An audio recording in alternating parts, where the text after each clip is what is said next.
Supervisor Ismail ভাই, আপনি কি লাইনে আছেন?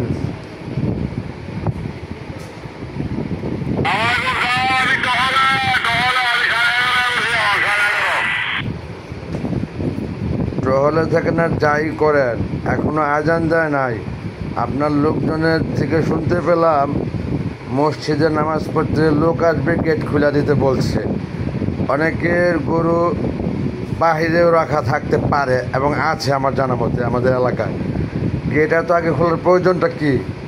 আর সবচেয়ে বড় কথা, গরু বাহিরে যাবে না, যদি ঢোকে তাও হাঁসের কাগজ দেখে ঢুকাবেন। ক্লিয়ার বুঝছেন কিনা আমাকে একটু বলেন।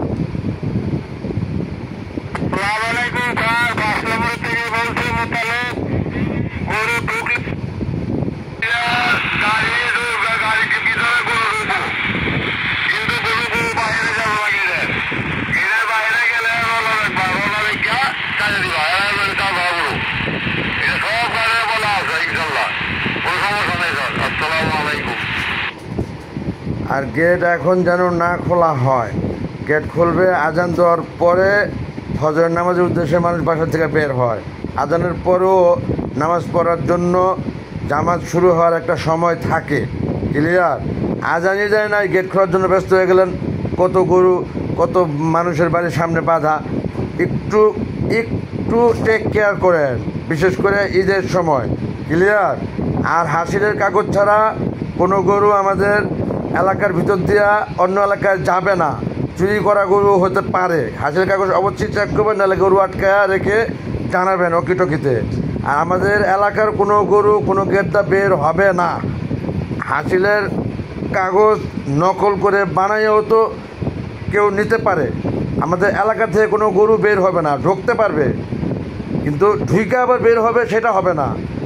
বুঝতে পারছেন? ঢুকবে যে, সেটা আবার হাসিলের কাগজ দেখে নেবেন এরকম গভীর রাতে। ক্লিয়ার?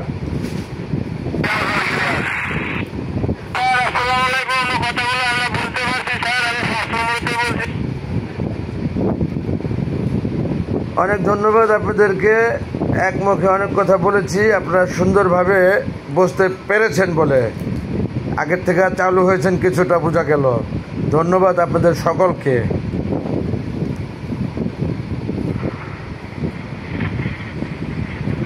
আসসালামু আলাইকুম স্যার, 7 নম্বর গেট থেকে মিন্টু। আপনি খুব ভালো কথা কইছেন স্যার। গরু ঢুকবো, গরু বাইর হইব না। ওই কাগজ চেক করে যে গরুর যে আছে কাগজ, ওটা চেক করে ওর পরে। জি মেন্টু সাহেব, থ্যাংক ইউ ভেরি মাচ। ওই যেই কাগজ মানে ওটা হাসিলের কাগজ। তারপর আপনি বুঝতে পেরেছেন, আমি বুঝেছি। ম্যানি ম্যানি থ্যাংকস আপনাকে।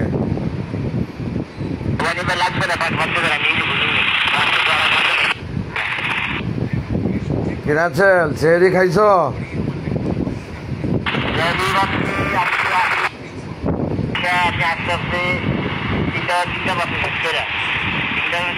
আমি বাবুর বাসায় গেছি, এক মাসে খেয়ে দিবি খাইয়া পরে এই বাসায় আইসি। অনামে যাবো হায়দ্রাবাদ।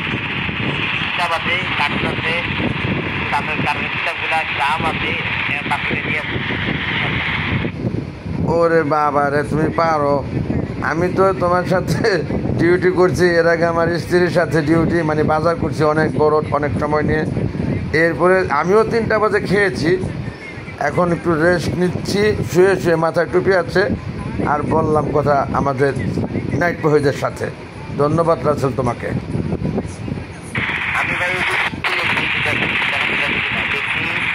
আলহামদুলিল্লাহ, আমি সমিতির পক্ষ থেকে আমি মোহাম্মদ রাজুল হোসেন ও পরিবেশ সম্পাদক ওসমান ভাই সহ একটি লাইন বাকি আছে, মানুষের একটা বাসা বাকি আছে, সব বিচারণ করা হবে। অনেক ধন্যবাদ রাসেল তোমাকে। এই কথাগুলো কিন্তু ভিডিও এবং রেকর্ড হয়েছে।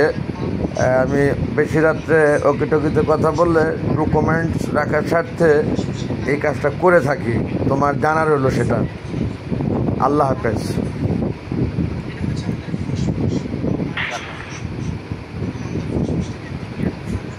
বন্ধুগণ, আমার সম্মানিত দক্ষিণ পল্লবী এলাকাবাসী, আপনারা যে যাই ভাবেন, আমি কেবলমাত্র আমার বাড়িটাকে আমার মনে করি না, আমি দক্ষিণ পল্লবী এলাকার প্রত্যেকটা বাড়ি আমার মনে করি, অর্থাৎ আমার মতো করে দেখি।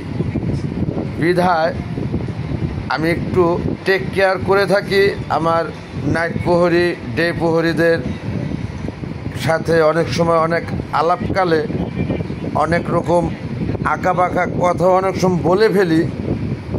যদি কারো কাছে কোনো কথা খারাপ লাগে, আমার বলা কথা, ক্ষমা সুন্দর দৃষ্টিতে দেখবেন।